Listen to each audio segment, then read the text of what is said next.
Assalamualaikum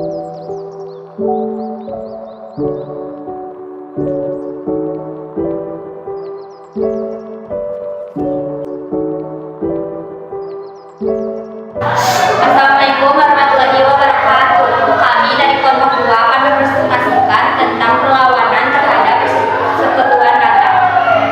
Nama saya Andrea. Perkenalkan nama saya Alika.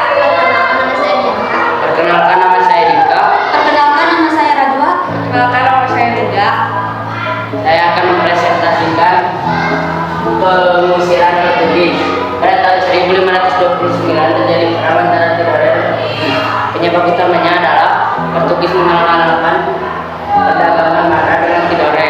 Portugis menempati junjung atau perahu dari mana yang akan membeli cepet ke Tidore. Hingga Tidore tidak setuju dengan tindakan armada Portugis, lalu melakukan perlawanan. Dalam perang tersebut Portugis berhasil mengadu domba kerajaan Ternate dan Tidore, serta Portugis berhasil mendapatkan dukungan dari Ternate dan Batak.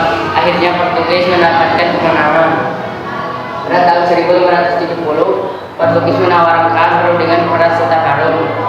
Beliau menerima ajakan Portugis tersebut yang bertempat di Banten, Sao Paulo. Pada saat itu Sultan Harun tidak menaruh cuma sedikit pun. Sultan Harun merasa bahwa perdamaian jauh lebih baik. Namun pada saat perundingan berlangsung tanpa disangka-sangka, Portugis menangkap Sultan Harun dan pada saat itu membunuhnya. Kelicikan dan kejahatan Portugis tersebut menimbulkan kemarahan rakyat Bangku, terutama Sultan Boa sebagai putra Sultan Hairun, dan dengan megah beliau melanjutkan perjuangan ayahandanya dalam memimpin perlawanan. Pada saat bersamaan, Tidore dan Ternate bersatu melancarkan serangan terhadap Portugis. Portugis berhasil diusir oleh Ternate. Selanjutnya Portugis melarikan diri dan menetap di Ambon pada tahun 1605. Kemudian beralih ke Timor atau Timor Leste dan melakukan kolonisasi di tempat itu.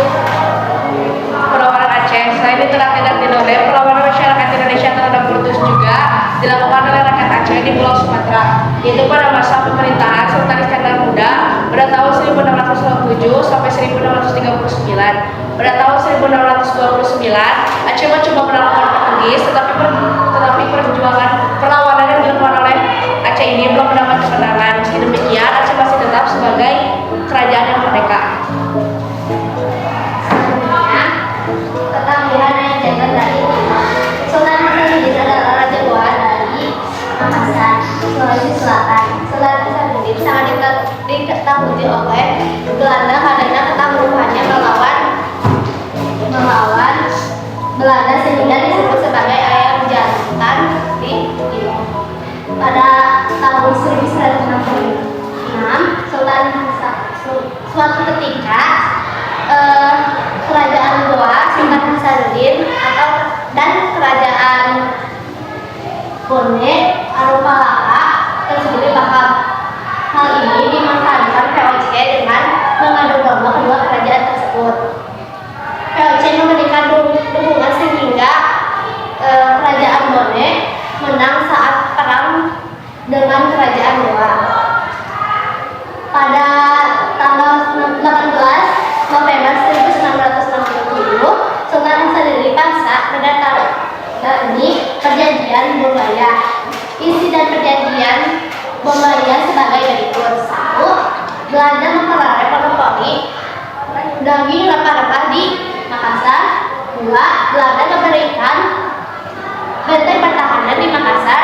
3. Makassar harus melepaskan daerah kekuasaannya terluar di luar Makassar. 4. Arupalaka diakui sebagai Raja Bone.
Selanjutnya pada tahun 1608 pasukan pertama dipersiapkan oleh Sultan Agung yang merupakan Raja Mataram. Pasukan pertama ini dipimpin oleh Tumenggung Baurekso yang lalu disusul oleh Tumenggung Serabu Agul dan kedua bersaudara yaitu Kiai Dipati Manurejo dan Muka Santa. Namun pasukan pertama ini mengalami kegagalan karena faktor kelemahan dan perbekalan yang kurang cukup serta Mataram kurang memperhitungkan medan pertempuran. Faktor lain adalah persenjataan Belanda jauh lebih modern daripada kerajaan Mataram. Bergilir pada tanggal 3 Desember 1608, serangan kedua dipersiapkan dan dipimpin oleh Kiai Dipati Jumina, Kiai Dipati Purbaya, Kiai Dipati Pugar. Gudang dan lubuk padi persediaan makanan didirikan di berbagai tempat dan persiapan dilakukan melalui matang.